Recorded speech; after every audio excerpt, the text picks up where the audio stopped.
우리 손주들, 오늘은 할아버지가 옛날에 겪었던 이야기를 하나 들려줄게. 자, 따뜻한 차 한 잔 들고 편히 앉아서 들어. 이 이야기는 내가 법대를 꿈꾸던 학생이었을 때 학교와 버스 안에서 있었던 일들이야.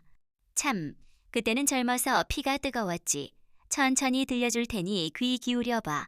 내가 고등학생이었을 때 법대를 가고 싶다는 꿈이 있었어.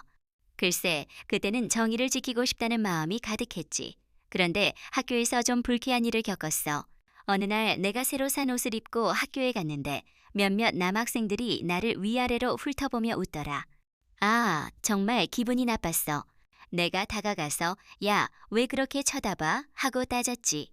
그랬더니 그 애들이 뭐? 그냥 봤을 뿐이야 하면서 웃으며 넘기려 하더라. 참, 그 뻔뻔한 태도가 어이가 없었어. 내가 다시는 그렇게 쳐다보지 마 하고 단단히 말했는데 그 뒤로 그 애들 사이에서 내가 좀 까다로운 애라는 소문이 퍼졌나 봐. 그런데 이게 끝이 아니었어. 어느 날 화장실에서 손을 씻고 있는데 그 남학생들 중 하나가 들어오더니 나를 보고 씩 웃는 거야. 그러더니 갑자기 손으로 물을 떠서 내 얼굴에 뿌리는 거 아니겠어. 아, 정말 당황했지. 내가 너 뭐 하는 거야? 나가 하고 소리쳤는데 그 애는 아랑곳하지 않고 웃으면서 나가버렸어. 참, 그때 얼마나 화가 났는지.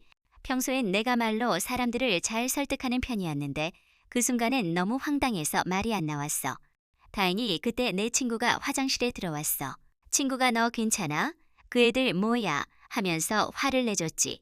친구가 선생님께 이 일을 말하겠다고 했지만 나는 그냥 참으라고 했어. 왜냐하면 그때는 괜히 일을 키우고 싶지 않았거든. 그런데 그 일이 계기가 됐는지 그 남학생들은 선생님께 불려가서 혼났어. 선생님이 너희가 화장실에서 장난친 거 다 잘못이야. 허락 없이 남을 건드리는 것도 잘못이고 함부로 행동하는 것도 잘못이야. 하시면서 단단히 꾸짖으셨어. 그 애들은 한 번만 봐주세요 하며 빌었지만 결국 부모님까지 학교에 불려오셨지. 아, 그 모습을 보니 조금은 통쾌했어. 하지만 한편으론 내가 겪었던 그 수치심이 아직도 기억에 남아. 참, 젊은 시절엔 이런 일들이 마음에 오래 남지. 또 다른 이야기도 하나 들려줄게. 내가 친구 집에 놀러 갔던 날이야. 그 친구 이름은 유리라고 하자. 유리는 참 착한 애였는데 부모님이 늘 바빠서 집에 혼자 있는 날이 많았어. 어느 날 유리네 집에 갔는데 유리 어머님이 직접 만드신 공예품이 집에 가득하더라. 아, 정말 멋졌어. 유리가 우리 엄마가 손재주가 좋아하면서 자랑스럽게 보여줬지. 그런데 그날 유리 어머님이 몸이 좀 아프셨어. 유리가 엄마, 오늘 좀 늦게 올게 하고 전화했는데 어머님은 그래, 잘 놀다 와 하시며 웃으셨지. 나는 유리 어머님이 끓여주신 미역국을 먹고 싶었지만 그날은 배달 음식으로 햄버거와 김밥을 시켜 먹었어. 그런데 갑자기 유리가 배가 아프다고 하더라. 생일날이었는데 배달 음식을 먹고 속이 안 좋았나 봐. 내가 유리야, 병원 가야겠어 했더니 유리가 괜찮아, 그냥 쉴게 하면서 침대에 누웠지. 나는 걱정이 돼서 유리 어머님께 전화했어. 어머님, 유리가 아파요. 병원에 데려가야 할까요? 했더니 어머님이 급히 집으로 오셨어.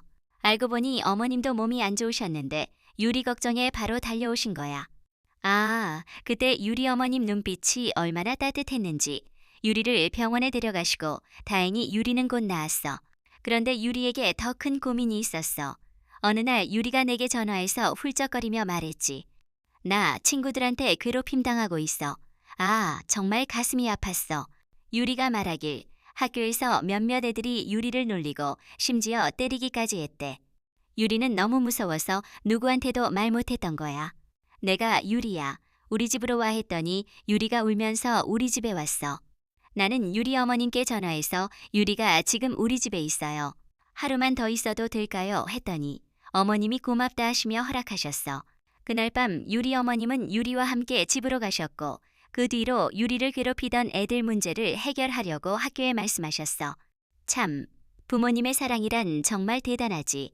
또 한 가지 기억나는 일이 있어. 어느 날 내가 버스를 타고 가는데 어떤 아주머니가 갑자기 소리를 지르더라.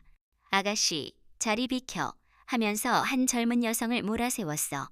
그 여성은 팔에 깁스를 하고 있었는데 아주머니는 아랑곳하지 않고 계속 소리쳤지.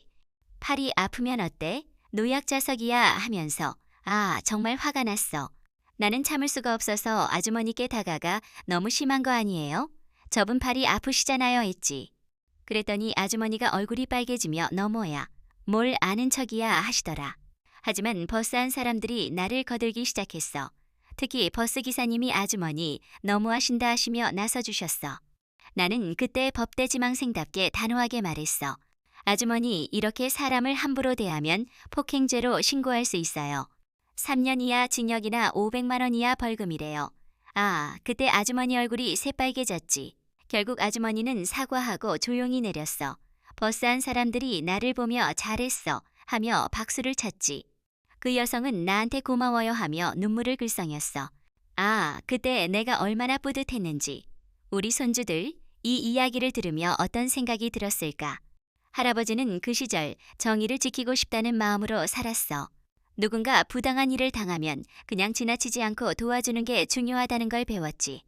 아, 그리고 사람을 겉모습으로 판단하지 말고 마음으로 봐야 한다는 것도 알았어.